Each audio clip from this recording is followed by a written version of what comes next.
Voilà. Alors j'ai lavé au mieux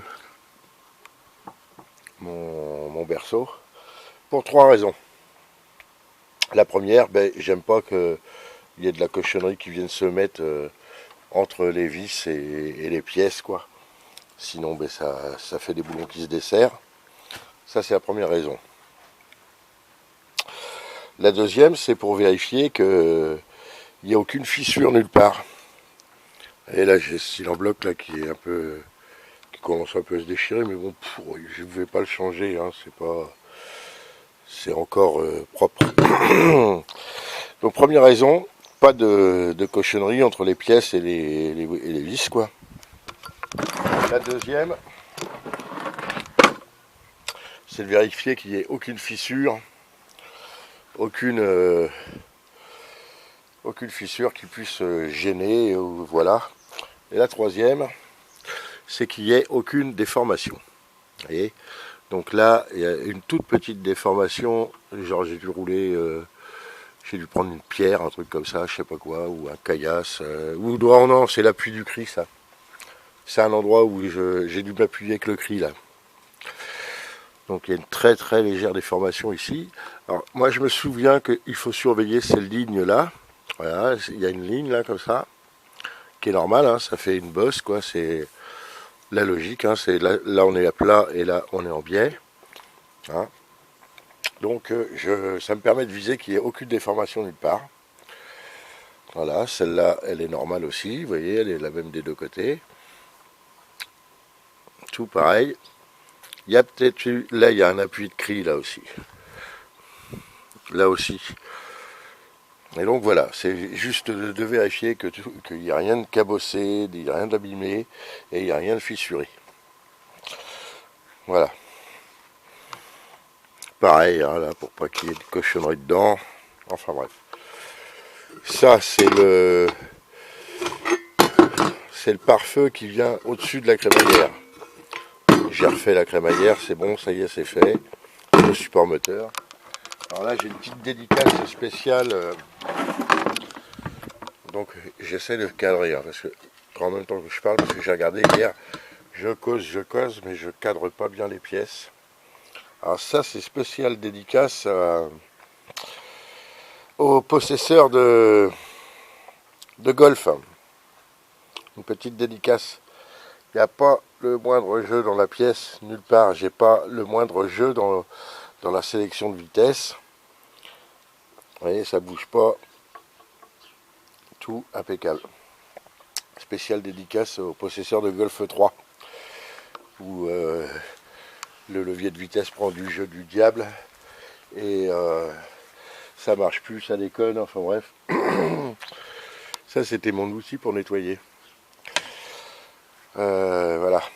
Donc là-dessus, même la boule là, la boule qui fait pour le levier de vitesse là, c'est pas usé. Voilà, il n'y a pas de jeu. Donc j'ai ressoudé et remonté ma ligne d'échappement.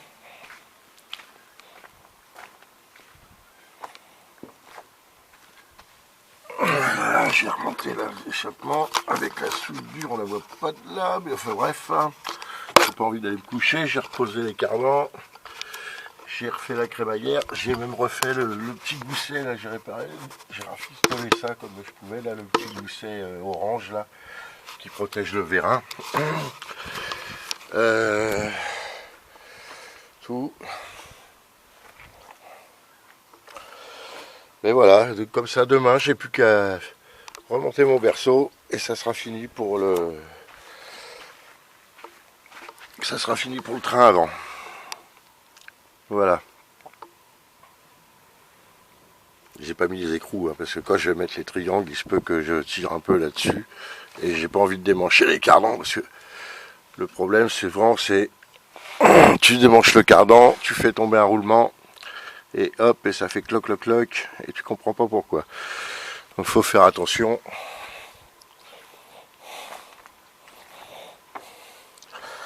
Donc j'ai plus que tout ça à remonter, quoi.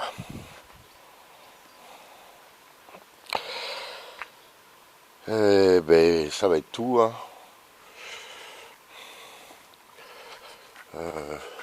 Ces pièces-là, je vais pas m'amuser à les laver. Quand je vais laisser sous la flotte et ouais, c'est de la rouille de surface, c'est rien, c'est pas grave.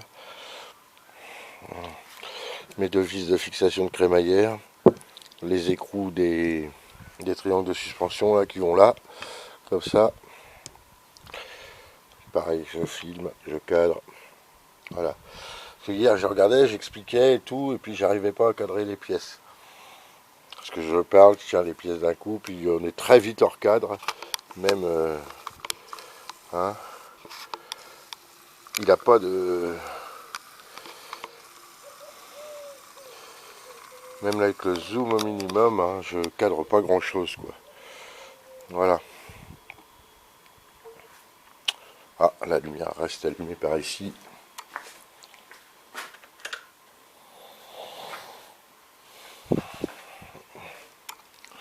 Donc voilà, comme ça demain je vais pouvoir la remettre sur ses roues avant et m'occuper un peu du moteur.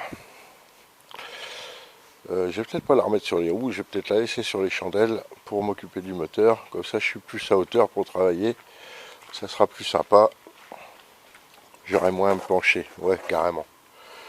Je la laisserai sur le cale. Et puis une fois que j'aurai fait tout ça, que je me serai occupé du moteur, c'est-à-dire de refaire ce joint de couvre-culasse, de nettoyer un peu la merde là, les cochonneries. Là devant il n'y a rien, c'est vraiment propre et sec. Mais derrière c'est une cata. D'ailleurs j'ai filmé un poil là, derrière là comme ça. On voit bien normalement que c'est le joint de couvre-culasse qui fuit, du moins j'espère. Je vais vérifier, faire un coup de cadrage de l'autre côté. Voilà. Donc c'est le joint là à changer. Et donc et puis après ça, ben, j'irai faire un tour à contrôler l'état des freins arrière. Et ça en sera fini pour la mécanique. Une fois que j'aurai fait les freins arrière, elle sera bonne pour aller au contrôle après avoir fait le tour des lampes, des éclairages.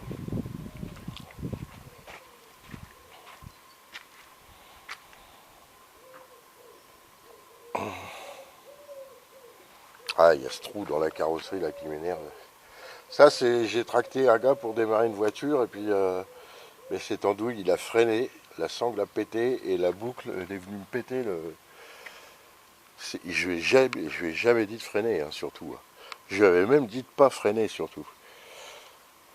Enfin bref. Voilà.